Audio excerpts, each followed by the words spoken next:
नमस्कार दोस्तों। तो आज की इस क्लास में हम लोग करने वाले हैं क्लास 10th हिंदी का VBI ऑब्जेक्टिव प्रश्न, जो आपके एग्जाम के लिए काफ़ी इंपॉर्टेंट होने वाला है। अगर आप भी 17 फरवरी के एग्जाम देने जा रहे हैं तो इस वीडियो को देखकर जरूर जाइएगा।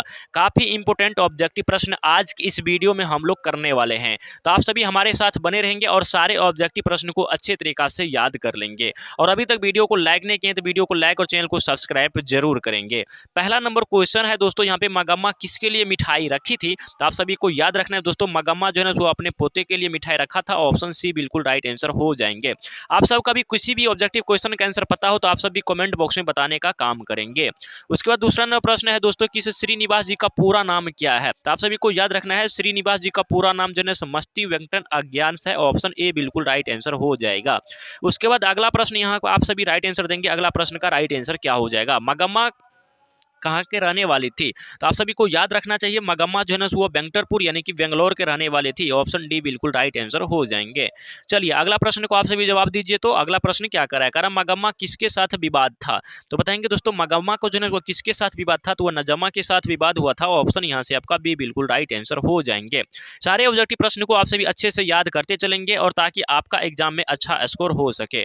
चलिए 5 नंबर प्रश्न है दोस्तों, दही वाली मगम्मा कहानी जो है ना, कहानी का जो है ना कहानीकार कौन है? तो 5 नंबर क्वेश्चन का राइट आंसर याद रखना है दोस्तों, तो ये हो जाएंगे श्रीनिवास। तो ऑप्शन ए बिल्कुल राइट आंसर हो जाएगा। सारे ऑब्जेक्टिव क्वेश्चन को याद करेंगे, काफी इंपोर्टेंट प्रश्न है। 6 नंबर क्वेश्चन है, दही वाली मगम्मा कहानी का जो है ना प्रमुख पात्र कौन है? तो 6 नंबर क्वेश्चन का राइट आंसर याद रखना है, तो ये हो जाएंगे आप सभी को मगम्मा। ऑप्शन यहाँ से आपका बी बिल्कुल राइट आंसर हो जाएगा। उसके बाद यहाँ पे 7 नंबर प्रश्न देखेंगे दोस्तों, और 7 नंबर प्रश्न है कि दही वाली मगम्मा कहानी का कथावाचक कहाँ से है? तो 7 नंबर क्वेश्चन का राइट आंसर याद रखना है, वो हो जाएंगे बेंगलोर से। ऑप्शन सी बिल्कुल राइट आंसर हो जाएगा। उसके बाद यहाँ पे 8 नंबर प्रश्न देखेंगे दोस्तों, दही वाली मगम्मा का कहानी किससे संदेश देती है? तो 8 नंबर क्वेश्चन का राइट आंसर याद रखना है दोस्तों, वह बहू को संदेश देती है। ऑप्शन सी बिल्कुल राइट आंसर हो जाएगा। दोस्तों आप सभी कमेंट बॉक्स में आंसर बताते चलेंगे, और वीडियो पसंद आ रहे हैं तो वीडियो को लाइक और चैनल को सब्सक्राइब दोस्तों आप सभी करते चलेंगे। प्लीज आप सभी इतना काम जरूर करते चलेंगे। चलिए 9 नंबर प्रश्न है दोस्तों, मगम्मा क्या बेचती थी? तो दोस्तों आप सभी को याद रखना चाहिए, मगम्मा जो है वह दही बेचती थी। तो ऑप्शन यहाँ से सी बिल्कुल राइट आंसर हो जाएगा। उसके बाद यहाँ पे 10 नंबर प्रश्न है दोस्तों, कि इस मगम्मा के जो है ना गाँव का नाम क्या था? तो दोस्तों तो आप सभी को याद रखना है, मगम्मा के गांव का नाम जो है सो वेंकटरपुर था। ऑप्शन यहाँ से सी बिल्कुल राइट आंसर हो जाएगा। दोस्तों आप सबका भी आंसर जवाब आप सभी को कमेंट बॉक्स में देते चलना है। 11 नंबर प्रश्न का आप सभी जवाब दीजिए। तो मगम्मा क्या खाती थी? 11 नंबर क्वेश्चन का राइट आंसर दीजिएगा। चलिए तो क्या जगह मगम्मा जो है सो पान सुपारी खा रही थी। ऑप्शन बी बिल्कुल राइट आंसर हो जाएगा। चलिए 12 नंबर क्वेश्चन का राइट आंसर दीजिए। 12 नंबर क्वेश्चन है, किस मगम्मा ने बेटे से अलग होने को कहा आज? मतलब बोला कि आज हम दोपहर से बेटे से क्या हो जाएंगे, अलग हो जाएंगे। ऑप्शन ए बिल्कुल राइट आंसर हो जाएगा। चलिए अगला प्रश्न देखेंगे दोस्तों। अगला प्रश्न है कि बारिश होते देख किससे लग रहा था जैसा इस बार भी बाढ़ आएगा? तो 13 नंबर क्वेश्चन का राइट आंसर याद रखना दोस्तों, ऐसा लग रहा था लक्ष्मी को, ऐसा लग रहा था इस बार भी आज जो है ना बाढ़ आने वाला है। चलिए अगला प्रश्न का राइट आंसर आप सभी जल्दी से दीजिए। अगला प्रश्न का कमेंट बॉक्स में कह रहा है कि ढहते विश्वास कहानी में कैसी समस्या का वर्णन किया गया है? तो चलिए 14 नंबर क्वेश्चन का राइट आंसर दीजिए, यानी कि बाढ़ की समस्या का। ऑप्शन सी राइट आंसर हो जाएगा। चलिए अगला नंबर क्वेश्चन का राइट आंसर हमसे पहले लगाइए। कह रहा है कि महानदी का पानी कहाँ ठहर जाता है? तो 15 नंबर क्वेश्चन का राइट आंसर याद रखना है, वह जोबा, कहाँ पे? जोबा आनेकिट में, यानी कि ऑप्शन सी बिल्कुल राइट आंसर हो जाएंगे। चलिए अगले प्रश्न की ओर बढ़ते हैं। 16 नंबर प्रश्न है कि सातकोरी होता किस भाषा के प्रमुख कथाकार है?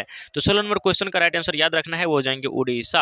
आप सभी हमसे पहले आंसर जब आप सभी देते चलिए ताकि आप सभी को रिवाइजिंग होते चले। चलिए 17 नंबर प्रश्न देखेंगे दोस्तों, और 17 नंबर प्रश्न क्या करा? 17 नंबर प्रश्न है कि ढहते विश्वास कहानी के ढहते विश्वास शीर्षक कहानी में जो है तूफान में किसका घर टूट गया था? तो 17 नंबर क्वेश्चन का राइट आंसर याद रखना है, वो लक्ष्मी का घर टूट गया था। ऑप्शन यहाँ से डी बिल्कुल राइट आंसर हो जाएगा। उसके बाद यहाँ पे 18 नंबर प्रश्न देखेंगे दोस्तों, करा कि कटक शहर को बाढ़ की चपेट से बचाने के लिए जो है किससे बांध पत्थर का जो है बांध बनाया था? तो 18 नंबर क्वेश्चन का राइट आंसर याद रखना है दोस्तों, वो हो जाएंगे आप सभी को कौन?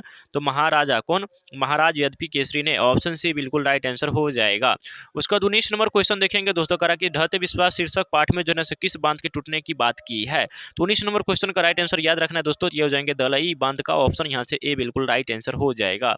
उसके बाद यहाँ पे 20 नंबर प्रश्न देखेंगे दोस्तों, और 20 नंबर का राइट आंसर देंगे। करा कि माँ कहानी किस लेखक लेखक द्वारा रचित कहानी है? तो 20 नंबर क्वेश्चन का राइट आंसर याद रखना है दोस्तों, ईश्वर पेटलीकर का। ऑप्शन यहाँ से सी बिल्कुल राइट आंसर हो जाएगा। दोस्तों आप सभी आंसर देते चलेंगे, काफी इंपोर्टेंट वीडियो लाया गया है। चलिए 21 नंबर क्वेश्चन है दोस्तों, मंगू की माँ की कितनी संतान थी? तो 21 नंबर क्वेश्चन का राइट आंसर याद रखना है दोस्तों, वह 4 संतान थी। ऑप्शन सी बिल्कुल राइट आंसर हो जाएगा। उसके बाद यहाँ पे 22 नंबर प्रश्न है दोस्तों, कि मंगू के अलावा उसकी माँ की कितनी संतान थी? तो आप सभी को याद रखना है दोस्तों, मंगू के अलावा उसकी माँ के जो है 3 संतान थी। ऑप्शन यहाँ से भी बिल्कुल राइट आंसर हो जाएगा। 23 नंबर क्वेश्चन का राइट आंसर बताएंगे दोस्तों, मंगू किस कहानी का प्रमुख पात्र था? तो दोस्तों 23 नंबर क्वेश्चन का राइट आंसर याद रखना है दोस्तों, तो हो जाएंगे मंगू का। तो ऑप्शन यहाँ से डी बिल्कुल राइट आंसर हो जाएगा। उसके बाद यहाँ पे 24 नंबर प्रश्न का है दोस्तों, मंगू जन्म से ही थी? तो आप सभी को याद होना चाहिए, जन्म से ही जो है वह पागल था और गूंगी था, यानी कि ऑप्शन यहाँ से आपको डी बिल्कुल राइट आंसर हो जाएगा। उसके बाद यहाँ पे 25 नंबर प्रश्न देखेंगे दोस्तों, और 25 नंबर प्रश्न करें कि मंगू के कितने भाई थे? तो 25 नंबर क्वेश्चन का राइट आंसर याद रखना है दोस्तों, मंगू को जो है ना 2 भाई थे। ऑप्शन ए बिल्कुल राइट आंसर हो जाएंगे। दोस्तों यहाँ पे टोटल हम 25 ऑब्जेक्टिव प्रश्न काए हैं। उम्मीद है सारे ऑब्जेक्टिव प्रश्न को आप सभी अच्छे से याद कर लेंगे। काफी इंपोर्टेंट ऑब्जेक्टिव प्रश्न रहा, तो आप सभी सारे ऑब्जेक्टिव क्वेश्चन को अच्छे से याद कर लेंगे। और वीडियो पसंद आया होगा तो वीडियो को लाइक और चैनल को सब्सक्राइब जरूर करेंगे। और फिर मिलेंगे किसी अगले क्लास में। Thank you so much, love you.